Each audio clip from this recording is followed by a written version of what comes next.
Hello, नमस्कार मंडळी. खूप खूप स्वागत आहे तुमचं नवीन एका व्लॉगमध्ये.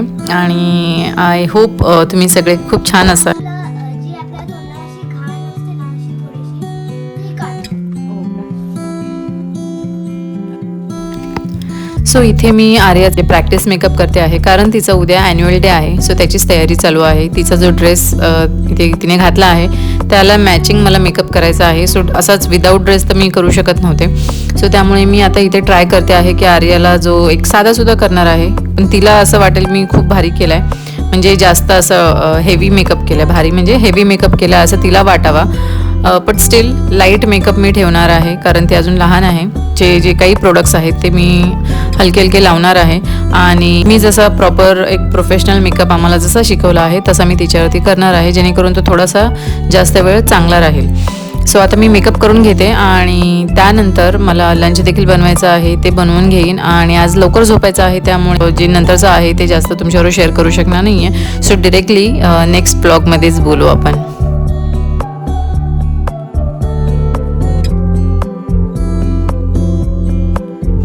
सो इथे आर्याचा मेकअप ऑलमोस्ट झाला आहे, पण जो लुक आहे तो मी फायनली उद्या तुमच्याबरोबर शेअर करेन.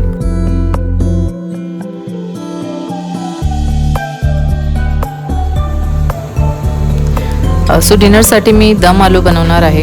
आणि त्यासाठी मी जिरं, कांदा, लसूण आणि काही खडे मसाले फोडणीला दिले आणि कढीपत्ता वगैरे. आणि ही रेसिपी मी ऑनलाईनच बघितली, मी कधी बनवले नव्हते ह्यापूर्वी. सो तसंच बघून मी केलं. आणि वाटप जो आहे तो काजू आणि काही मिरची, कांदा, टोमॅटो, जसं आपण टोमॅटो सारसाठी जे वाटण बनवतो तशा पद्धतीचंच होतं. त्यामध्ये काही एक्स्ट्रा गोष्टी होत्या. आणि ते फोडणीला जे वाटण बनवलं होतं ते फोडणीला दिलं आणि अशी ग्रेव्ही तयार झाली.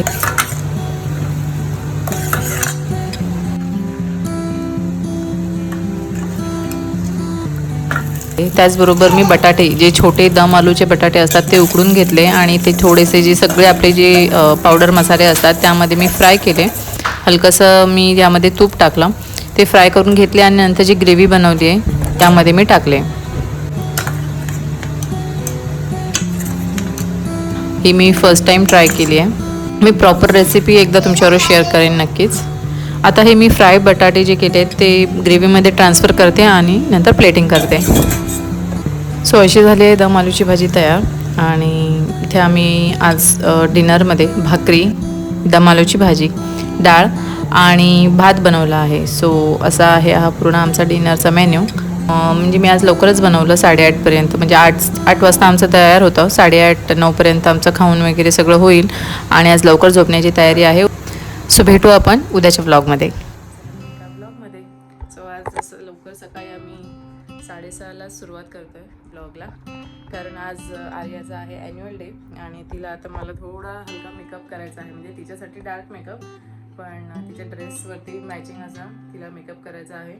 सो काल देखील मी तिला थोडंसं प्रॅक्टिस डेमो म्हणून मी थोडासा मेकअप केला होता. आणि आता ह्या ब्लॉगमध्ये मी प्रॉपर तिला कशी तयार करते ते देखील शेअर करेन. सो आता तिला मी आधी तयार करून घेते आणि नंतर सगळं टोटल मेकअप झाल्यावरती तुमच्यावर शेअर करेन.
मी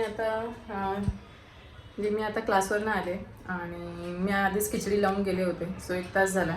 आत्ता जस्ट आले, 10 मिनटं झाली. जरा पाणी वगैरे प्यायले आणि खिचडी तर थोडीशी मी पुन्हा पाणी टाकलं आणि हलकी पातळ बनवली कारण ती घट्ट होते. त्याचबरोबर बघू शकता इथे आहे लोणचं, चण्याचा पोळा, चपाती आणि पापड इकडे. सो हे मी मिलिंदला वाटते, त्यांची मीटिंग चालू आहे आणि मी पण घेते. आर्या आणि मैत्रीला पण देणार आहे. सो आजचा दिवस जरा हेक्टिक होता. आर्याचा डान्स आज ॲन्युअल डे होता, तिकडे पण आम्ही जाऊन आलो. मैत्रिणी खूप त्रास दिला, ती काय एका जागी बसून नाही राहिली आणि हिला किती दिलं. पापड खाऊन झाली आहे ती आणि आता पुन्हा अजून मागते पापड. हां देते. सो आता तिला भरून घेते मी. आणि असा होता आजचा व्हिडिओ. तर पुढे काय असेल तर ॲड करेन, अदरवाईज व्हिडिओ इथेच मी एंड करते. भेटू आपण नेक्स्ट व्लॉगमध्ये. टिल देन सगळ्यांनी काळजी घ्या. बाय.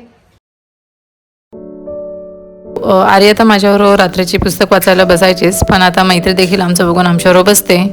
पुस्तक वाचायची तर आवड सगळ्यांनाच आहे, पण असे एकत्र बसलं की लहान मुलं आपलं बघून आपल्याबरोबर येऊन बसतात. सो हे रात्रीच्या वेळी मी नक्कीच आवर्जून करते, जेणेकरून दोघी तर पुस्तक वाचायला बसतील माझ्याबरोबर. सो असा होता आमचा पूर्ण दिवस आणि थोडंसं रात्री रिलॅक्स होऊन पुस्तक वाचलं की बरं वाटतं आणि मुलांमध्ये देखील चांगली हॅबिट डेव्हलप होते. सो जे की मी ह्या वर्षात ठरवलं आहे चांगल्या हॅबिट्स डेव्हलप करायचं, त्यामध्ये ही रीडिंग एक आहे आणि प्रत्येक गोष्टीसाठी कन्सिस्टंट राहायचं हे एक मी ठरवलेलं आहे. सो ते मी चांगलं फॉलो करते ह्या वर्षी तरी. सो आय होप हा व्हिडिओ तुम्हाला आवडला असेल. आवडला तर नक्की लाईक करा आणि कमेंट करून सांगा तुम्हाला कोणता भाग आवडला. भेटू आपण नेक्स्ट व्लॉगमध्ये. टिल देन सगळ्यांनी काळजी घ्या. बाय.